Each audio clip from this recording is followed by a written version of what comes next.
লেখা হয়ে যাবে।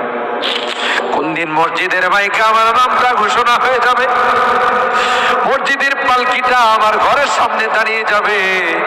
এটা তো এমন পালকি, এটাতে একবার যারা শুয়ে যায় জীবনে আর দ্বিতীয়বার সুযোগ আসে।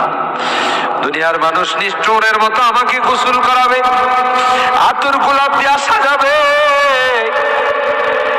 কাটিয়াতি করে ও জানা দেশের দিকে নিয়ে রওনা দেবে, আমাকে জঙ্গলের দিকে নিয়ে রওনা দেবে। আমি চলে যাব, আর কোনদিন আসবো না।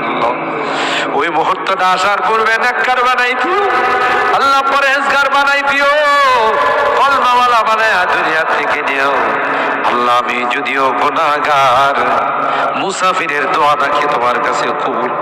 সাদা দাড়িওয়ালাদেরকে নিয়ে হাত উঠেছি আল্লাহ, আলেম ওলামাদেরকে নিয়ে হাত উঠেছি, পর্দার আড়ালের নেককার দিনদার মা বোনদেরকে নিয়ে হাত আল্লাহ।